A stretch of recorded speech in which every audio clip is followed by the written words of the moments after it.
Bien, continuamos ahora con la entrevista. Tenemos a Milos Alcalay, reconocido diplomático, abogado con amplia trayectoria en el servicio exterior venezolano, representante ante la ONU, diversos países del mundo, experto, analista geopolítico. Embajador, buenos días, un gusto tenerlo aquí en Televen, un placer. Muy buenos días. Muchas gracias, Adrián, muy contento de estar en tu programa, gracias por la invitación. Saludo a todos tus televidentes. Gracias, embajador. Bueno, vamos a comenzar con Colombia. Vaya comienzo que ha tenido el señor de la Espriella en su país, 2-3 días ya que ha tomado posesión y primero le han castigado un par de atentados y ahora los terremotos. Sí, estamos viviendo momentos sumamente difíciles, no solamente desde el punto de vista político en América Latina, sino desde el punto de vista de la naturaleza, ¿no? Es decir, la naturaleza ha sido muy dura con nuestra América Latina. Nosotros, festejando la batalla de Carabobo, tuvimos ese terremoto terrible el día de festejo nacional. En el caso de Colombia, tratando de ver todas las diferencias que hay, le tocó al presidente de la Espriella enfrentar de una vez el terrible acontecimiento del terremoto. Yo lo que diría desde ese punto de vista, una vez más, la solidaridad internacional con Colombia en el aspecto de la búsqueda de sobrevivientes y de solidaridad con las víctimas se ha dado de inmediato. Entre otros, en el ámbito también de las expresiones de la diplomacia venezolana, que inmediatamente se ha ofrecido, ha dado su concurso para ayudar. Y es un paso importante, porque desde el punto de vista político habían posiciones divergentes, enfrentadas entre la actual administración y el presidente de la Espriella, y sin embargo, qué importante es la solidaridad y que Venezuela, a su país hermano, a Colombia, le haya dado una respuesta igual que la que recibió Venezuela de países con los que no teníamos relaciones diplomáticas y fueron los primeros en venir a socorrernos. En el caso de El Salvador, de Argentina, de Chile, de Israel, que vino a países que no tenían relaciones diplomáticas con Venezuela, pero que ante la tragedia natural expresaron esa solidaridad tan importante en el mundo de hoy. De manera que yo creo que sí, es un reto importante el que tiene el presidente de la Espriella y que permitiría ir buscando no solamente el enfrentar los graves problemas que tiene el país, sino hacerlo de una manera constructiva para beneficio de los colombianos y ciertamente de todos los vecinos del área. Por supuesto, lo que pasa en Colombia pues nos atañe casi directamente el terremoto de Colombia, pero también la situación interna del país, de Colombia, es un punto importante de la Espriella. No ha venido con pequeñeces, ha dicho directamente que va a acabar con los grupos terroristas sin pausa, ¿no? Sin lugar a dudas, es lo que dijo durante la campaña, es lo que dijo como presidente electo y es lo que dijo en la toma de posesión. Lo importante allí es que en el ámbito de la geopolítica frente al terrorismo, frente al narcotráfico, frente al crimen organizado, ha asumido una serie de posiciones en las cuales toca directamente a Venezuela. Y esto es sumamente importante porque tanto Colombia, que tiene una relación privilegiada con los Estados Unidos, como Venezuela desde el 3 de enero, que tiene una relación tutelada por los Estados Unidos, tiene que buscar una solución al drama del narcotráfico, al drama del terrorismo. Entonces, en la medida en que el presidente de Colombia ataca las fronteras, ataca a las guerrillas, ataca al Ejército de Liberación Nacional, va a tener una repercusión del lado venezolano. Ahí lo importante es cuál va a ser la posición futura del ámbito de una seguridad, no solamente en cada uno de los países, sino una seguridad regional que está cobrando en el ámbito geopolítico una dimensión muy especial, sobre todo teniendo como actor coincidente en Colombia y en Venezuela los Estados Unidos.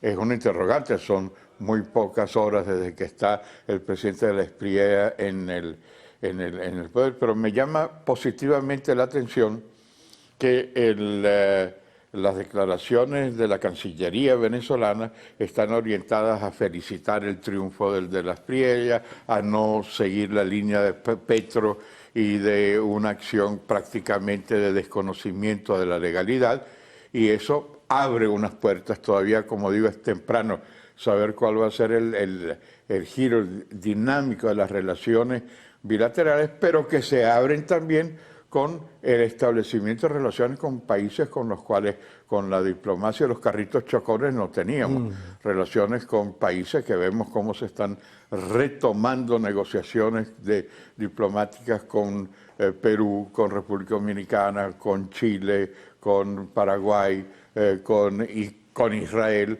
de manera que hay un cambio que va a afectar también el ámbito de la diplomacia bilateral con Colombia, que es el país clave, no solamente desde el punto de vista constructivo de la serie de intereses económicos, políticos, culturales que nos unen, sino también los antivalores, los problemas que son comunes en el caso del crimen organizado, en el caso del narcotráfico, en el caso de toda esa dimensión que durante tantos años nos hemos tenido que ver de ambos lados de la frontera. Otra cuestión inédita, ¿no? Vamos a la pausa ya. Vamos a ir a la pausa.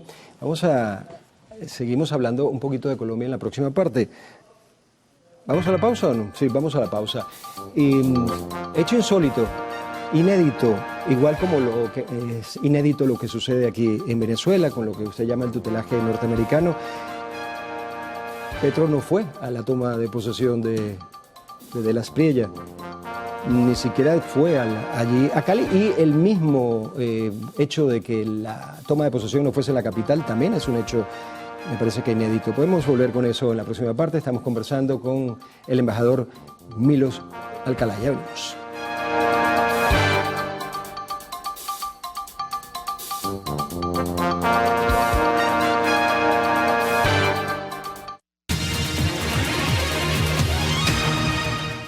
Continuamos conversando con el embajador Milos Alcalá, internacionalista, embajador de Venezuela ante la ONU.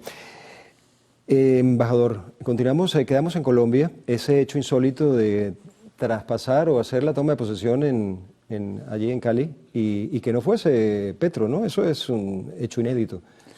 Sí, son dos elementos distintos. El primero, hacerlo en Cali, él quiere reforzar algo importante para Colombia y para muchos países, que es la descentralización. Es decir, el hecho de que no todo es en la capital, no todo es en Bogotá, da a regiones importantes de Colombia la posibilidad de lo que va a hacer su gobierno, ojalá se cumpla, en una descentralización sin perder de perspectiva la unidad nacional. Lo de Petro es una majadería.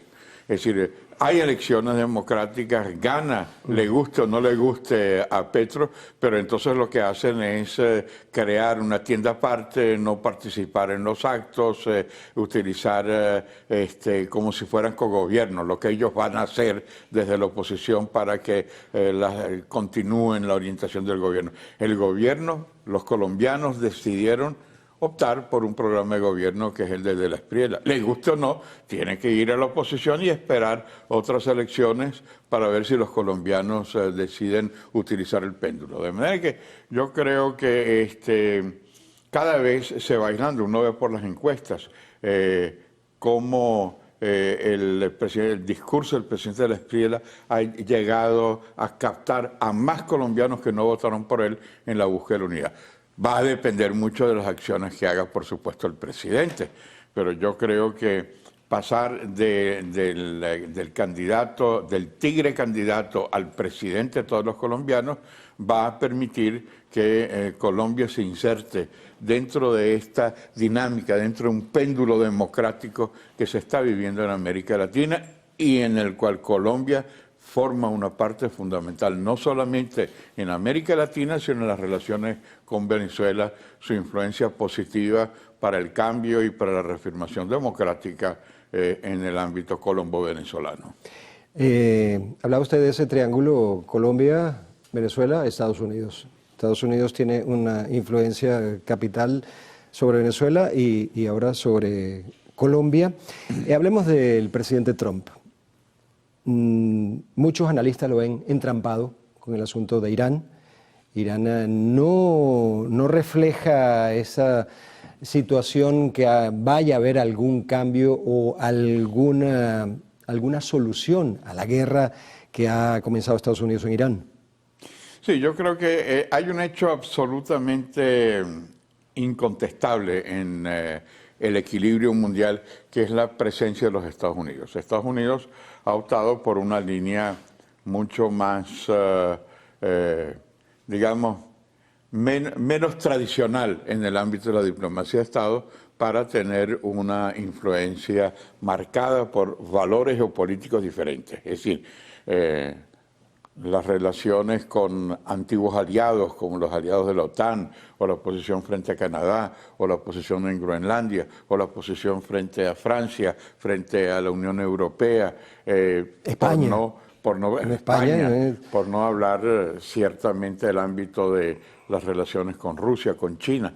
Y dentro de ese ámbito, ciertamente, la presencia de Estados Unidos no se puede descuidar el peso de los Estados Unidos en el ámbito del Medio Oriente, dentro de sus grandes éxitos y fracasos. Éxitos como el de la firma de los Acuerdos de Abraham, como el que hoy en día tú tienes aliados de países árabes, aliados de Israel, indirectamente, cuando tú ves que Arabia Saudita, Qatar, Kuwait, Omán, están luchando al lado de Israel en contra de Irán. Eso es un cambio geopolítico que ningún futurólogo había previsto, ¿no?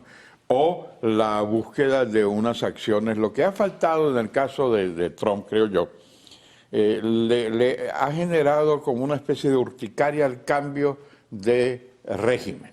Él prefiere negociar con los activos protagonistas iraníes, con los ayatolas, porque piensa que están debilitados, en vez de buscar una alianza democrática distinta. Pero acabó Eso con los mismo ayatolas. pasa en el caso de Venezuela. En el caso de Venezuela prefiere negociar con el gobierno saliente y no con una alternativa democrática. Eso mismo pasa también en el caso de Ucrania. Entonces, bueno, es America First. Trump lo que quiere es reafirmar los valores de la política internacional norteamericana y no quiere meterse, como dicen en inglés, don't rock the boat, no quiere agitar el barco, lo que no significa que si hay opciones democráticas internas en Irán, en Venezuela, en otros países, no es que ellos estén en contra, pero no es la labor de la diplomacia americana, esa es la labor de los opositores, es la estrategia que no le corresponde a Trump. Entonces, a veces es mal entendida esa visión de Trump. Lo que sí es innegable es que dentro de sus logros y fracasos es absolutamente una pieza absolutamente imposible de dejar de lado. Trump, nos guste o no nos guste, está allí para orientar una estrategia geopolítica nueva en la cual todavía se irán dibujando nuevos esquemas en lo económico, en lo político, en lo cultural, distinto al equilibrio que se generó en 1945 al fin de la Segunda Guerra Mundial. Cómo se construirá esa nueva arquitectura va a depender mucho de los aportes que nosotros todos podamos orientarlo, porque ciertamente el equilibrio del 45 ya no funciona más y hay que buscar, sin perder los principios y valores que fundamentaron la Carta de las Naciones Unidas, una especie de ayornamiento, de actualización, cómo combatir los grandes problemas del momento con soluciones del momento. El imprevisible Trump. Y hay que hablar de Trump porque está muy atado la política exterior de Trump con Venezuela. ¿Se suma usted al grupo de analistas que dice que Trump cometió un error de cálculo, acabó con los ayatolas, quizá pensó que esto daría un giro a la población en Irán, pero esto no ha sucedido? No, yo lo que creo que él no iba a acabar con los ayatolas, vuelvo a insistir. Yo creo que la estrategia de Trump es muy clara, es America First. Es buscar una componente en donde efectivamente puedan los Estados Unidos tener un ámbito en donde no pueda ser manipulada la acción contra los Estados Unidos. Ahora, si eso cambia el régimen, muy bien, pero su objetivo no es cambiar de régimen en el caso del Irán. Es bueno, es malo, ya veremos más adelante. Lo cierto es que ya la fortaleza de un Irán que era un dolor de cabeza para la paz en el mundo, no solamente el Irán, sino el Hezbollah, el Hamas, todas las acciones que tuvo también el Irán dentro de América Latina, cómo estableció atentados como el de AMIA, cómo establecieron la utilización de pasaportes de algunos países de América Latina para penetrar a los Estados Unidos. Esa amenaza ya terminó. O sea, aparentemente si no terminó, por lo menos mucho más difícil. O sea, el Irán de hoy, la revolución iraní está acabada. Ahora, la presencia de los ayatolás en Irán está acabada, no. Todavía existe un trecho en el cual la visión tiene que darse en una componente distinta. Para Israel, por ejemplo, que es muy afectado por el Irán, es muy difícil poder continuar una relación con los ayatolás. Para los Estados Unidos, si ellos reducen su peligro nuclear, si ellos obedecen las reglas del estrecho de Hormuz, si ellos aceptan algunas de las condiciones, sería aceptable. Por eso es que los intereses de Estados Unidos tienen un acento muy marcado y los intereses de aliados tienen otros intereses. Lo importante es mantener una unidad en la diversidad y tratar de llevar adelante el cambio necesario no solamente para el Medio Oriente, sino para las relaciones internacionales en su conjunto. En este momento los intereses de Estados Unidos nos conciernen. Las voces en contra de Washington dicen que están echando mano de sus reservas estratégicas de petróleo, que el armamento están fabricando de manera acelerada. ¿Qué hay de cierto en todo esto? Bueno, mira, yo creo que la potencia de los Estados Unidos con toda esa situación es absolutamente impensable que los Estados Unidos, que fueron los que contribuyeron al fin de la Primera Guerra Mundial, de la Segunda Guerra Mundial, que tienen el potencial que tienen, puedan acabar no teniendo armamentos para continuar. Entonces es un poco la caricatura. Estados Unidos, no nos caigamos a mentiras, es la superpotencia mundial por excelencia, con recursos económicos, políticos, militares para llevarlo. Lo importante sería no tener a unos Estados Unidos que se alejen del entorno de cooperación. Por ejemplo, yo creo que es sumamente importante la relación de Estados Unidos con América Latina, todo lo que es la democracia, los principios, los valores democráticos de América Latina. Todavía le falta un poco llegar a ser un Kennedy a Trump. Trump no es Kennedy, pero lo importante es geopolíticamente ver que el hemisferio no puede estar en manos del Irán o de Rusia o de China. Y eso es importante para nosotros, porque coincide con ese. Y lo mismo sucede, no debería romperse esa alianza atlántica con los europeos y con aquellos países que tienen similitudes en el mundo occidental a los Estados Unidos. Pero yo creo que estamos en un momento en donde las elecciones de noviembre en Estados Unidos van a determinar cuál va a ser el futuro también de la diplomacia de Estado de los Estados Unidos. Vamos a tocar ese tema y también algo que nos une de cierta forma también a Estados Unidos, que es la Corte Penal Internacional. Vamos a hacer una pausa, embajador. Estamos hablando con Milos Alcalay, internacionalista. Ya venimos.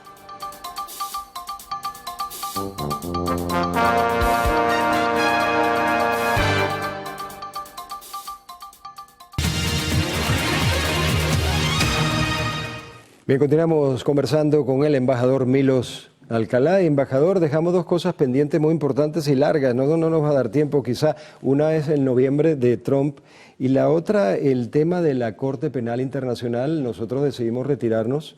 Estados Unidos nunca ha hecho, tampoco le ha gustado mucho la Corte Penal Internacional, como tampoco a Rusia ni a China. China nunca firmó ni siquiera. Rusia firmó, pero después como decirlo de alguna forma, lo desfirmó, igual que Estados Unidos, borró la firma. Sí. Ahora nosotros queremos retirarnos de la Corte Penal Internacional. ¿Qué efecto tiene eso y qué significa realmente? Mira, hay dos consideraciones. La primera es la evolución de la diplomacia bolivariana.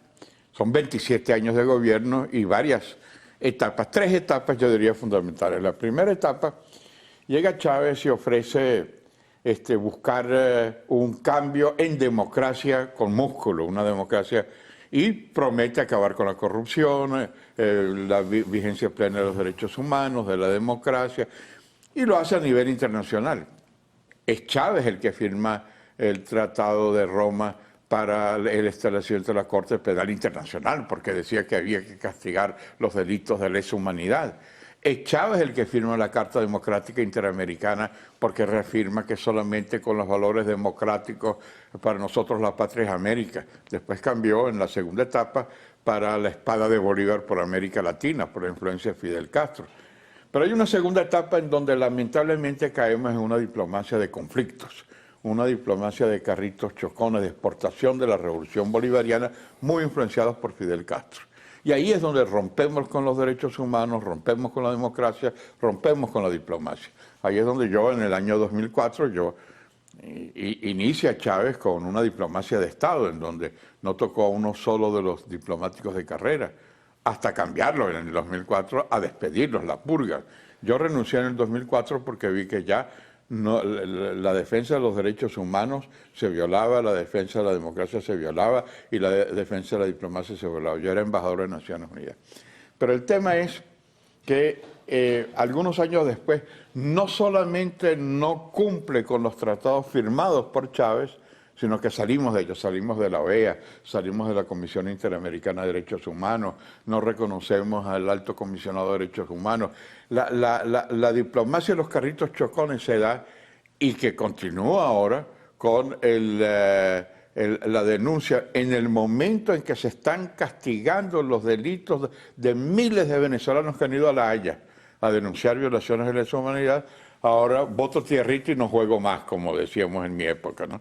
Entonces no salimos, es que no puede salirse, porque los compromisos suscritos todavía continúan vigentes. Estados Unidos es distinto, y tú lo decías. Estados Unidos nunca aceptó firmar el Tratado de Roma y es condenada por los Estados Unidos, tú puedes estar de acuerdo, no tiene criterios distintos, pero en el caso nuestro no. Nosotros firmamos ese tratado, Chávez firmó ese tratado. De manera que los Estados Unidos, ¿por qué irrespeta a la Corte Penal Internacional? Bueno, porque no quiere que a los militares norteamericanos los juzguen jueces cuando ellos tienen un sistema jurídico norteamericano, nos gusta o no, pero es un sistema en donde la justicia prevalece y donde permanentemente hay toda esa dimensión. En el caso nuestro son violaciones de lesa humanidad y es absolutamente importante que la justicia penal internacional no sea cubierta. Entonces, mezclar lo de Estados Unidos y Venezuela son dos cosas distintas.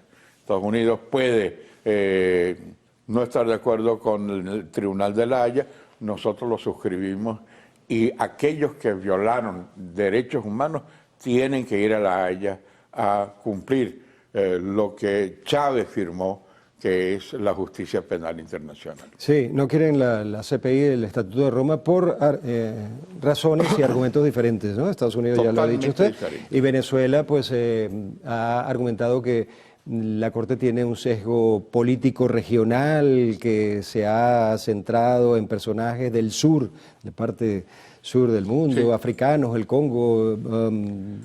Por cierto que no solamente eso, sino que los Estados Unidos aplauden a Venezuela al salirse de la Corte Penal Internacional.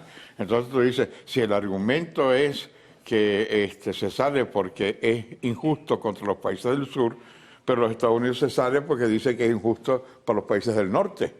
Entonces, ¿en qué estamos? No, lo importante es, independientemente de los errores, y ha habido errores porque La Haya no ha fallado como debía haber fallado en el caso de Venezuela, y en eso tiene razón las críticas sobre él, pero no por eso vas a acabar con la justicia penal internacional. Es una de las instituciones más importantes que se ha generado, sobre todo después de la Segunda Guerra Mundial. ¿Cuáles son los orígenes? Nuremberg, el juicio de los criminales nazis. Tokio, el juicio de los criminales japoneses. Y después se buscaron algunos tribunales ad hoc, como el de Ruanda o como el de la ex Yugoslavia.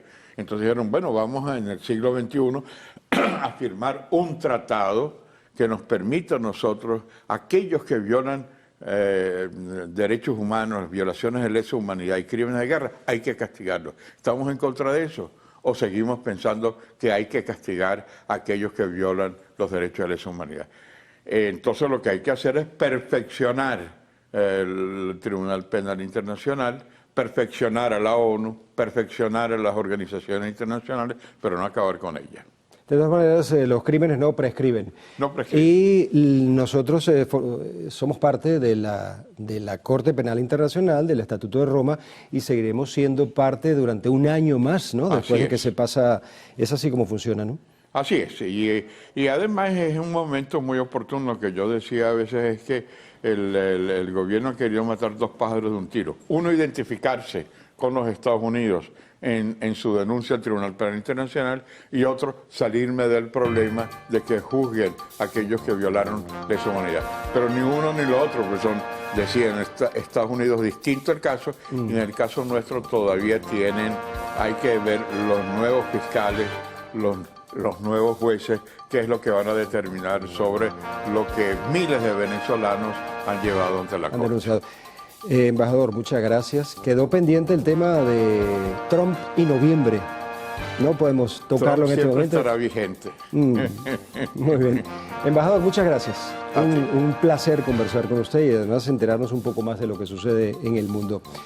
Hemos conversado con el embajador Milos Alcalá, y en la próxima parte Giselle Mobayet va a hablar con Félix Freites, diputado de la Asamblea Nacional, abogado, doctor en Derecho, especialista en Derecho Administrativo y profesor universitario. Ya venimos.